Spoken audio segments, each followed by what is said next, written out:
Hello guys, Dan here from Dan's Tech. Welcome to another video. Today guys, I'm going to be bringing you Q&A number 20. So without further ado, let's kind of get into it and answer these 6 questions that you guys have kind of posted on the last Q&A. I have picked up a few from other videos, but regardless, let's jump into it. So the first question is from, is it Damp Feeney? Hi, as of today, should I be fine with an i7-4790K, 16GB of DDR3, 1600 MHz RAM, and a GTX 1080 for full HD gaming, no bottleneck here.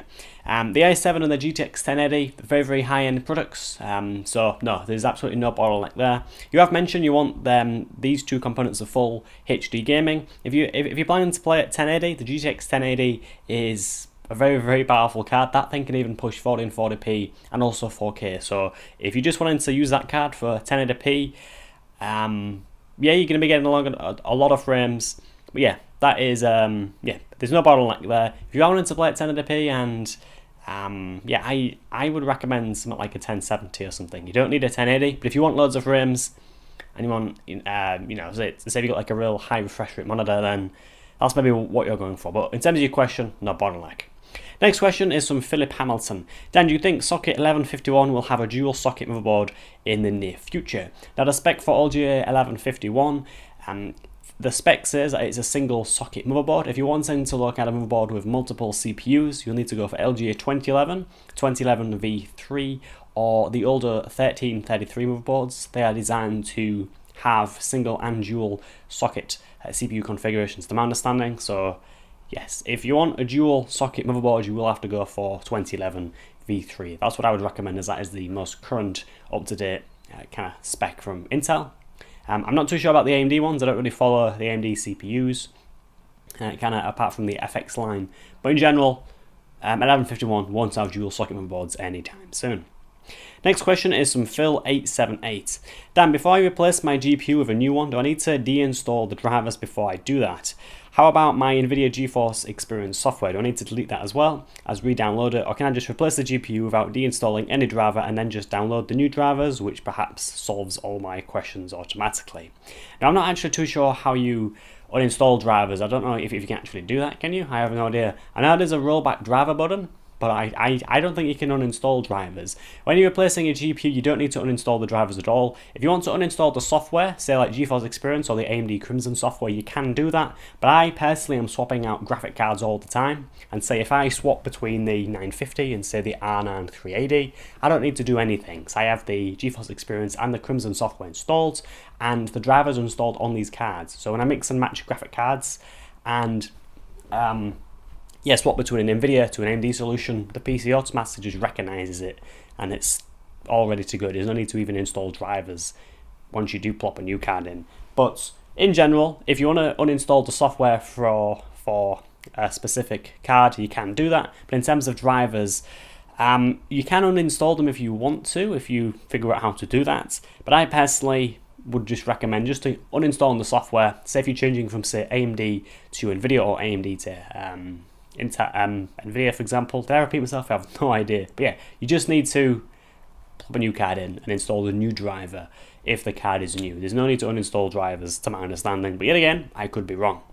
Next question is from Illegally Blind. Dan, I have a problem. I have dual GTX 770s, 2GB WindForce gaming editions from Gigabyte, yet when running Battlefield 4, the game isn't utilizing 100% on both of the GPUs. The latest video on my channel is documenting my situation. Now, I personally have 2 GTX 770s, and I do have benchmarking results on my channel in a separate video. But yeah, in terms of your question, your 2 GPUs are not utilizing 100%. Typically, with SLI and Crossfire, cards don't utilize 100%. SLI and Crossfire isn't perfect, and you can't expect 100% more frames in games, for example.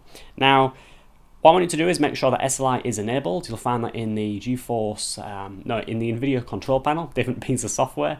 And yeah, you just want to make sure that the SLI button is ticked and that the cards are set up for SLI. If it's disabled, both cards will just work 50-50 on the game, and in general will run very, very cool. And yeah, you just want to make sure the SLI option is ticked, and that should enable SLI. Make sure you've also got your SLI bridge on, because if you don't have that on, that obviously the cards can't talk to each other.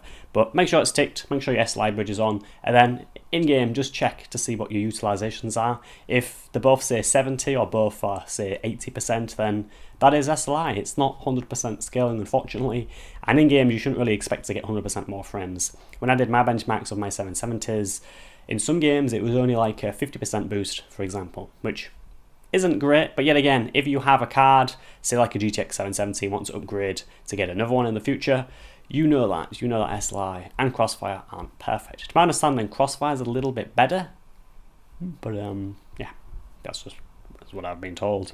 So next question is from Stard22. Hey then, I've got a question. I have a Pentium K right now, and I'm planning to upgrade it to an i5. Can I get the i5-44? Oh, shall I get the i5-4460 for £100 or the i5-4690K for £130? Do you think it's worth the extra money to get the 4690K? Thanks and keep up the good work. For £30, you are essentially getting, I think between them two CPUs, the 4690K is a little bit higher clocked, and because it's a K SKU, you can overclock. Is it worth £30? It depends how much overclocking is worth to you, and if you are going to be upgrading, say, your graphic card in the near future, that might be a thing you might want to consider as well, because if you are, overclocking an i5 might be something that'll benefit you, say in-game or say doing video editing and just general performance. So is the £30 worth it? That's what you've got to ask yourself. If you've got the £30 laying around and you can actually use an extra bit of money for a CPU, then I would recommend the 4690K, just because it's unlocked and you can overclock, which is a very good thing. Next question is from Region Raman. Hi Dan, I like to watch your product reviews and other videos also, and I'm waiting for another Q&A episode. I need some clear statements about CPU overclocking. The matter is the Q6600K processor. It's a locked processor, so if I want to overclock it, do I need to increase the rated front-side bus speed, right? And is it the only way to overclock this kind of CPU? Now here's the question spinning around in my head, you see. When I increase the front side bus, basically I increase the North Bridge bus speed, because the multiplier of the CPU is locked, so you can't be able to change the CPU multiplier. So is that CPU overclocking or North Bridge overclocking? Dan, bro, I need the clear answer from you about this matter. Wish you don't disappoint me.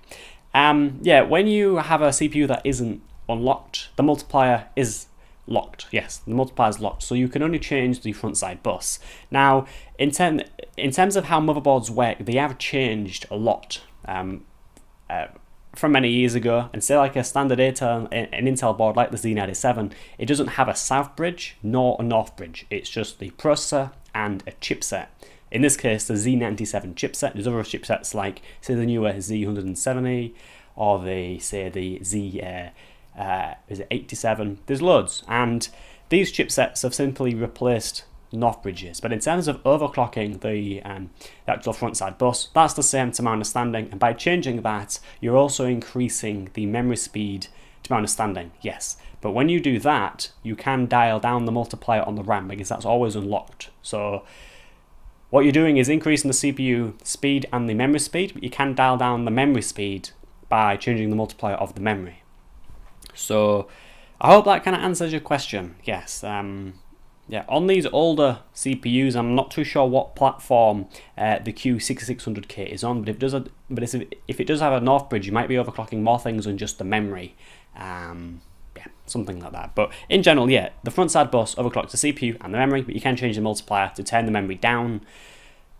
Yes, there we are. I hope that answers your question. I don't know too much. I don't know too much about the front side bus overclocking, because I've always had unlocked processors. So yeah, that's about it. Anyway guys, thank you very much for watching this Q&A. This has been number 20, and in about 2-3 weeks I will release the next one. So if you guys have any questions for me, do feel free to put them in the comment section below, and I will get back to them. And in general, I do tend to take some questions from other videos as well that I do think are going to be a little bit beneficial for you guys to kind of know the answers, and I do also let the people know on their respective videos I am going to be making a Q&A from their questions. Anyway guys, thank you for watching. Please feel free to like, comment, and also subscribe, and yeah, I'll see you guys in the next video. Goodbye.